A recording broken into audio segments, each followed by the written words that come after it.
In this section, we explore how political parties form based upon appreciating the social brain hypothesis. In addition to the cognitive limitations to the size and structure of social networks that we humans have, we consider the multiple factors that may also play a role in how groups expand and grow, as well as how they interact with other groups, both in competition and in coordination. Within the realm of politics, the size and structure of social networks plays an important role, chiefly through its communicative capacity. Here, resources, information, and pathogens are distributed through a social network. The treatment of other individuals in other groups may be seen as a form of contagion amongst group members that may have beneficial outcomes or, more likely, horrific outcomes, especially when in-group and out-group relationships involve dehumanization of the other group in order to compete for scarce resources. One of the major questions that we have is, how does one get from a political party to a political ideology, or the other way around? In other words, what comes first? The group one develops a social identity with, or the beliefs that lead to the social identity with a group? Indeed, one might argue that in some cases, it's the leaders themselves that lead to the groups that individuals identify with. We do know that there is no pure form of ideology, especially as environmental context, personal experience, perceived threats and opportunities, and most importantly for our purposes, the political system one exists in, all interact to affect the options offered and the groups that their leaders follow. But one thing is certain: if we consider the social brain hypothesis as a starting point, political parties provide virtual communities in our modern era. While local political parties might allow for face-to-face interaction, and the meetings, conventions, and primary debates may bring political party members together, albeit briefly, the social grouping, in other words, the community within the political party, is largely a fiction. Social identity theory is an important approach to understanding the key components for belonging to a group. In their book, The New Psychology of Leadership, Haslam, Riker, and Plato suggest 4 key components for group belonging. The first is that a sense of self can be derived from group memberships. We can see that here in the Southeastern Conference, individuals can find their identity tied to their team and their team's fortune, even if they've never played a second of the sport they follow or even truly understand it. Likewise, people can be connected with the fate of their political party, even if they do not know the policies that their party supports. Second, different forms of intergroup behavior come from the definitions of norms and behavior associated with social identity. In other words, how you treat others from a competing social identity reflects the expectations an individual's group has about the opposition group and how they are supposed to treat them.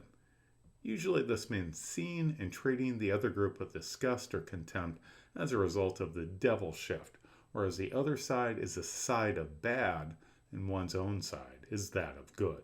In other words, the side of angels. Third, when social identities are important, what matters most is group fate and standing, not the individual. In summary, the fate of the individual takes a backseat to that of the group that they are part of. Finally, the nature of groups and group processes are bound up in social context.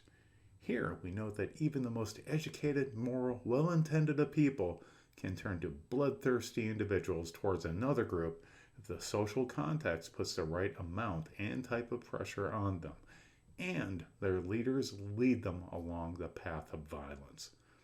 On the other hand, people can stand apart from the context, although that often means standing apart from one's group and one's social identity. During our 2016 presidential election study, my colleagues in the Departments of Communication and Psychological Science collected information considering how our students viewed the opposition political party. What we saw in this rather overheated environment was quite sobering. There was a distinct angel shift in perception of one's own group in comparison with the opposition party members. In this slide, we see nearly symmetrical patterns for both political parties seeing their own members as more intelligent and more honest when compared with the other political party, whether it was Republican Party or Democratic Party. This symmetrical pattern continues to extend, although was a bit more attenuated when it came to perceptions of generosity and patriotism.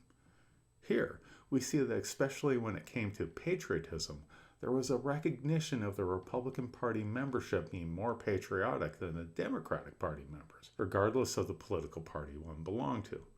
However, this might also reflect how the members of both parties view the term patriotism. When it comes to negative terms and concepts, we see that there is a distinct and symmetric devil shift in reference to the other side.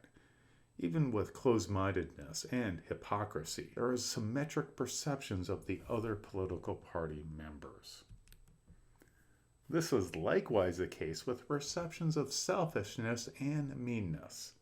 In summary, if you belong to a political party, your members are better and the other party's members are worse than your members. The classic angel/devil shift.